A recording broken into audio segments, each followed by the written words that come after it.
इस वक्त आप लोग ग्रामीण टीवी देख रहे हैं और हमारे साथ में कांग्रेस के वरिष्ठ नेता मृत्युंजय शर्मा जी हैं, जो बड़े ही सटीक तरीके से किसी भी चीज़ का विश्लेषण करते हैं। आप लोगों ने अच्छी तरह डीएमएफटी फंड को लेकर पूर्व उपायुक्त पर जो गंभीर आरोप लगा था, वो पेपर में भी वो बात छपी, बहुत लोगों ने जाना। लेकिन आज हम इनसे समझने का प्रयास करेंगे कि डीएमएफटी फंड है क्या और इसमें किस तरह का घोटाला हुआ। जी दादा बताइए कि ये DMFT fund district mineral foundation trust है क्या? इसको जरा देखिए, ये जो है DMFT district mineral foundation trust, ये जिला में गठन किया गया है भारत सरकार द्वारा। और यहाँ से जो खनिज संपदा जो बाहर केंद्र जाता है, उसका रॉयल्टी के रूप में जिस क्षेत्र में खनिज का उत्पादन होता है, उस क्षेत्र का विकास करने के लिए, वहाँ के लोगों का विकास करने के लिए इस फंड को दिया जाता है। और वही लोग का विकास में ये फंड लगना चाहिए। अच्छा, माने जिस क्षेत्र में खनिज निकाला गया उस क्षेत्र के विकास के लिए ये फंड आता है और इस फंड का उपयोग वहीं होना चाहिए। इसलिए तो निवर्तमान जो डीसी है विजया जाधव जी, उनके ऊपर जो बोकारो विधायक श्रीमती श्वेता सिंह और चंदन कियारी के विधायक श्री उमाकांत रजक ने विधानसभा में जो इनके ऊपर आरोप लगाया, ये 100% आज सही साबित हो रहा है। जी, वो कैसे दादा बताइए? ये इसलिए कि डीएमएफटी फंड में देखिए, ये नियम के विरुद्ध जो नियम है सरकार का, भारत सरकार का जो नियम आया है, उसमें है कि जिस जगह से खनिज संपदा, जैसे कोयला कहीं से मान लीजिए खनन हो रहा है, तो वहाँ डस्ट उड़ रहा है, डस्ट में लोग टीबी अनेक जैसे रोग में ग्रसित हो जाते हैं। तो उनके विकास के लिए या उस क्षेत्र का, जैसे कहीं खनन हुआ तो गड्ढा हुआ, तो अगल बगल में का विकास होना चाहिए। तो जिला का विकास के लिए फंड दिया जाता है और इस फंड को कई डीसी ने खर्चा नहीं किया, इसने दुरुपयोग किया। और विजया जाधव ने जितना भी टेंडर निकाला, सभी टेंडर 5 करोड़ से नीचे का निकाला। उसका कारण था कि 5 करोड़ से ज्यादा का यदि टेंडर निकलता है तो कैबिनेट से मंजूरी लेना पड़ता। अच्छा। और इसने चूंकि इसको अपने घोटाला करना था, इसीलिए इसने 5 करोड़ से नीचे का ही सब टेंडर किया और मार्केट रेट से 10 गुना दाम में सबका परचेज करके, जो नियम विरुद्ध नहीं है उसको भी इन्होंने परचेज किया। और उस काम में इसने 600 करोड़ रुपया का घोटाला किया, जो आश्चर्यजनक है। हम बताना चाहते हैं आपको डिटेल्स में कि जैसे जीपीएस फेस सिस्टम होता है, जो अटेंडेंस बनाने के लिए होता है, इसने टेंडर निकाला 20/9/2024 को 173 पीस का। और उस टेंडर में 1,19,84,440 रुपया में इसने खरीद किया। तो एक जीपीएस फेस सिस्टम का मूल्य लगभग 70,000 रुपया प्रत्येक का पड़ा, जबकि इसका बाजार मूल्य मात्र 5,000 से 10,000 है। बाजार में जाके आप भी देख सकते हैं, बोकारो में भी मिलता है, हर दुकान में ये मिलता है। 70,000 में एक पीस खरीदा, जिसके बाजार में कोई भी से 10,000 रुपया ही है, जो बोकारो सेक्टर 4 में मिलता है। जी। और दूसरा इसने तड़ित चालक जो 967 पीस इसने लगवाया पूरा जिला में स्कूल में, उसमें इसने 7 बार टेंडर किया, 10-10 दिन 5-5 दिन में टेंडर निकालते गया। अच्छा। और इसने 1,80,000 के रेट से इसने खरीद किया, जबकि 67 पीस, जबकि इसका मात्र मूल्य 30,000 से 35,000 एक पीस का है।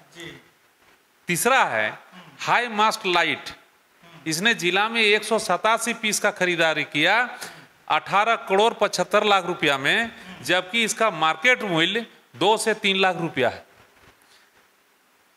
पंचायत में इसने जनरेटर लगाने के लिए 12/9/24 को टेंडर निकाला 46 पीस का, जो 3,66,200 रुपया में खरीद किया। इसका खरीद हुआ लगभग 7,80,000 रुपया के रेट से। देख लीजिए, इसी का 10 दिन के बाद 23/9/24 को टेंडर हुआ फिर से 23 जनरेटर का 23 पीस का, वो खरीद हुआ 3,80,78,600 रुपया में खरीद हुआ, माने एक जनरेटर का 12 लाख रुपया में। बोलिए, जो 10 दिन पहले 7,80,000 में खरीदारी हुआ, वही जनरेटर 10 दिन बाद में 12 लाख में खरीदारी हुआ। और सभी देखिए 3 करोड़ 4 करोड़ से नीचे का ही टेंडर है। इसी तरह इसने अपना ऑफिस का रिनोवेशन कराया, जो नियम है ये नहीं है रिनोवेशन कराने का, इस पैसा को लगाने का। ऑफिस का रिनोवेशन कराया।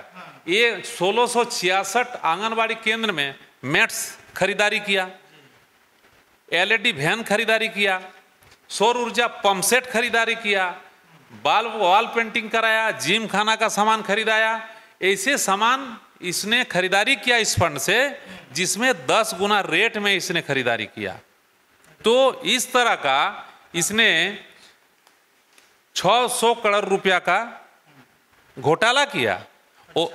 तो इसमें हम झारखंड के मुख्यमंत्री से, आपके चैनल से आग्रह करना चाहते हैं कि इस घोटाला का सीबीआई से जांच कराकर ऐसे भ्रष्ट पदाधिकारी पर कड़ी कार्रवाई होनी चाहिए, ताकि झारखंड के लोगों का आप पर विश्वास बना रहे।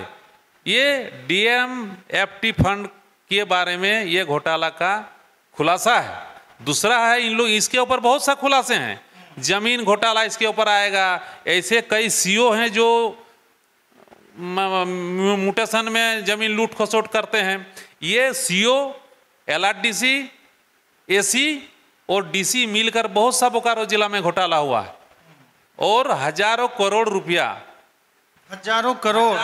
रुपया का इस तरह का घोटाला हुआ है जमीन में।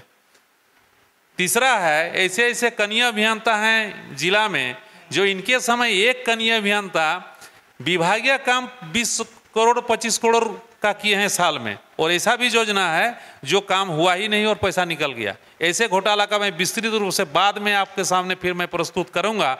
मैं अभी इसी घोटाला के बारे में आपसे मैं इतना ही कहना चाहता हूं कि इनके ऊपर सीबीआई जांच होनी चाहिए और विजय यादव पर कड़ी कार्रवाई होना चाहिए। तो समझ सकते हैं भाई, कल तक जो पेपर में बातें छपी थी, जिसको लेकर बात स्पष्ट नहीं हो रही थी, लेकिन हमारे साथ में कांग्रेस के वरिष्ठ नेता मृत्युंजय शर्मा जी ने बड़ी बारीकी से एक एक चीज़ को समझाई है कि कहाँ किस चीज़ को खरीदने में कितना ज़्यादा पैसा लगाया गया और किस तरह टेंडर किया गया। क्योंकि इनका साफ कहना है कि अगर 5 करोड़ से ज़्यादा का टेंडर निकलेगा तो विधानसभा कैबिनेट से उनको मंजूरी लेनी पड़ेगी। इसके लिए उन्होंने बार बार एक ही चीज़ का जो है कि टेंडर निकाल के इसको गवर्न करने का कोशिश। जी। और इसका जो विस्तृत डाटा है आरटीआई से निकाला गया है, ये जो मैं डाटा अभी आपको बता रहा था, उसमें 1% भी झूठा नहीं है, 100% सही है। और इसी घोटाला को आज झारखंड हाईकोर्ट ने स्वतः संज्ञान लेकर आज इस पर कार्रवाई से बहस चल रहा है हाईकोर्ट में। बहुत लोग इनकी बड़ी तारीफ कर रहे थे। निवर्तमान डीसी विजय यादव की आप बात कर रहे हैं, उस वक्त वो जब थी बोकारो में तो बहुत लोग इनका तारीफ भी कर रहे थे, बहुत अच्छा है, टाइट है, काम कर रही है। तारीफ इसलिए कर रहे थे कि सस्ता लोकप्रियता हासिल करने के लिए इसने सस्ता लोकप्रियता हासिल किया। रात 2-2 बजे तक बैठ के बैठकबाजी करते थे और लोगों को शामिल करते थे इस घोटाला में, और एक तरफ वाहवाही करती थी और प्रेस में रोज आती थी, और घोटाला बड़े बड़े किए हैं इसने। ये बड़ा मछली खाने वाली। अभी तो आप चंद घोटाला की, हाँ अभी एक घोटाला की मैं बात कर रहा हूँ। ऐसे तो 1 दर्जन घोटाला उनके पास हुआ है। उसका मैं विस्तृत रूप से फिर से बताऊंगा, और जरूरत होगा तो हम लोग हाईकोर्ट भी जाएंगे इस मैटर।